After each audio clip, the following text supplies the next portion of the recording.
I, 34F, never thought I'd be writing one of these posts, but here I am. My husband Derek, 36M, and I have been married for 8 years. He's the kindest, most genuine person I've ever met, but he's not what society would call successful. Derek works as a custodian at the local high school, and he absolutely loves it. The kids adore him, the teachers respect him, and he comes home every day with stories that make me laugh until I cry. My brother-in-law, Evan, 40M, is Derek's polar opposite. He's a finance executive with the fancy car, the downtown condo, and the designer suits. Evan has always looked down on Derek for his lack of ambition. At family gatherings, he makes subtle digs about Derek's job, his salary, and our modest lifestyle. Last Christmas, things came to a head. We were hosting dinner at our small but cozy home. Evan arrived late, clearly buzzed from wherever he'd been before, and immediately started commenting on everything from our outdated kitchen to our quaint decorations. Derek just smiled and offered him another beer, which only seemed to irritate Evan more. After dinner, while we were exchanging gifts, Evan opened Derek's present, a hand-carved wooden box Derek had spent months making in his workshop. Instead of thanking him, Evan laughed and said, "This is cute. I guess this is what you can afford on a janitor's salary, huh?" The room went silent. Derek's face fell, but he quickly recovered and started clearing plates. I was fuming, but my mother-in-law shook her head at me, silently begging me not to make a scene. Later, as everyone was leaving, Evan cornered Derek in the hallway. I overheard him say, "You know, it's not too late to get a real job. Must be embarrassing for Sarah to be married to such a loser." That was it. I stormed over and told Evan to get out of our house and not come back until he could show some basic human decency. My mother-in-law started crying, my father-in-law looked torn, and Evan just smirked as he left. For months after, there was tension in the family. Derek's parents tried to mediate, but I refused to let Evan back into our lives without a sincere apology. Derek, being the peaceful soul he is, said he didn't care what Evan thought of him, but I knew the comments had hurt him deeply. Fast forward to last month. I received a text from an unknown number. It was Evan, asking if we could meet for coffee. Against my better judgment, I agreed. At the cafe, Evan looked different, disheveled, anxious, a far cry from his usual polished self. Before I could say anything, he blurted out, "I need to borrow money." Apparently, Evan had made some bad investments, gotten into gambling, and was now deeply in debt. His credit was shot, and he was facing eviction from his luxury condo. He needed $50,000 to get back on his feet. I couldn't believe the audacity. "You've got to be kidding me," I said, struggling to keep my voice down in the crowded cafe. "After everything you said about Derek, you have the nerve to ask us for money?" Evan had the decency to look ashamed. I know. I was a complete jerk. But I'm desperate here, Sarah. I've already asked Mom and Dad, but they can't liquidate their retirement funds fast enough."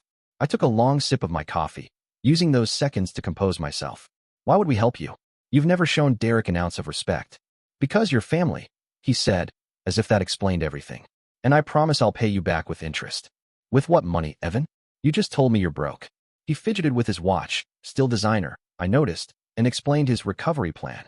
Apparently, he had a lead on a new job, higher paying than his previous position. He just needed to weather this storm, and would be back on his feet in 6 months, tops. I told him I'd discuss it with Derek, but made no promises. When I got home, Derek was in his workshop, sanding down a bookshelf he was making for our neighbor's daughter's birthday. The look of concentration on his face as he worked always made my heart swell. I waited until dinner to bring up Evan's situation. To my surprise, Derek wasn't immediately against the idea. "Everyone deserves a second chance," he said, spooning homemade stew into his bowl. "And he is your family. He's never treated you like family," I reminded him. Derek shrugged. "Maybe helping him out is exactly what needs to happen. Show him that success isn't just about money." That night, we crunched numbers. The truth was, we could help Evan, not with the full $50,000, but we had about $30,000 in our emergency fund. We'd been saving for years, putting aside a little from each paycheck for unforeseen circumstances. Is this really how we want to use our safety net? I asked Derek as we lay in bed. He turned to me, his eyes serious. "If we do this, we need to be prepared to never see that money again." The next day, I called Evan and told him we could lend him $30,000, but only with a formal contract, drafted by our lawyer, with specific repayment terms. He agreed immediately, relief evident in his voice. The following week, we met at our lawyer's office. Evan seemed genuinely grateful as he signed the agreement, promising to begin repayments in 3 months, once he'd stabilized his situation. For the first month afterward, Evan kept in touch. He'd text updates about job interviews or apologize again for his past behavior. But gradually, the messages became less frequent. By the 2-month mark, they'd stopped entirely. I tried calling him several times, but my calls went straight to voicemail. Derek's parents hadn't heard from him either and were starting to worry. My mother-in-law confided that they'd given him $15,000 as well, despite their limited retirement funds.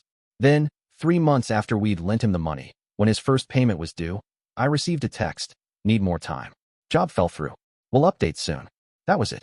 No explanation, no timeline, nothing. Despite my frustration, Derek remained calm. "We knew this might happen," he reminded me. "We'll be okay. We still have our jobs, our health, and each other." 2 more months passed with no word from Evan. I'd moved from frustrated to furious, while Derek maintained his usual unflappable demeanor. "The money's gone," he'd say with a shrug whenever I'd rant about Evan's disappearance. "Getting angry won't bring it back." Then one evening, while we were watching TV, our doorbell rang. Derek opened the door to find Evan standing there, looking surprisingly put together in a new suit. My blood began to boil instantly. "Hey," Evan said awkwardly. "Can I come in?" Before I could tell him where to go, Derek invited him inside and offered him a drink. I glared at my husband, but his eyes told me to wait and hear Evan out. Evan declined the drink and got straight to the point. "I know I've been avoiding you. I'm not proud of it." He took a deep breath. "I'm not here to make excuses, but I want to explain what happened." Apparently, Evan had indeed secured a new job, but it fell through at the last minute. Desperate and ashamed, he'd used our money and his parents to make a risky investment that promised quick returns. Predictably, it had failed spectacularly. "I hit rock bottom after that," he admitted. "I was too ashamed to face anyone, especially you two. I've been sleeping on friends' couches, picking up whatever work I could find." I folded my arms, unmoved by his sob story. "And the new suit?" Evan smiled sadly. "Job interview outfit. I borrowed it." He reached into his pocket and pulled out an envelope. "This is for you. It's not much, just $5,000, but it's a start." Derek accepted the envelope, his expression unreadable. "What kind of job interview?" "Assistant manager at a hardware store," Evan replied. "Nothing fancy, but it's honest work with decent benefits." To my surprise, Derek laughed, not mockingly, but with genuine amusement. "So you're applying for a regular job now?" Evan's face flushed. "Yeah, I guess I am. Turns out the corporate ladder isn't all it's cracked up to be." He hesitated before adding, "The manager who interviewed me, he reminded me of you, Derek. Down to earth, straightforward. Made me realize some things." Derek nodded slowly. "Did you get the job?" "Find out tomorrow," Evan said. "But even if I don't, I've got 2 more interviews lined up." He turned to me.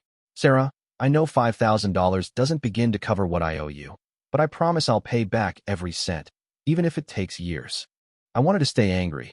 Part of me still was. But something in Evan's demeanor had changed. The arrogance was gone, replaced by a humility I'd never seen in him before. After Evan left, Derek and I talked late into the night. Derek, ever the optimist, believed Evan's transformation was genuine. I remained skeptical but agreed to give him one more chance.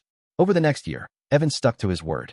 He landed the hardware store job and moved into a modest apartment. Every month, without fail, he'd transfer money to our account, sometimes just a couple $100s, but always something. More importantly, he changed how he treated Derek. He started asking for advice about home repairs, joined Derek for his weekend fishing trips, and even volunteered at the high school's renovation project where Derek was leading the maintenance team. Last Christmas, 1 year after the infamous loser comment, we hosted dinner again. Evan arrived early to help set up, bringing homemade cranberry sauce and a gift for each of us.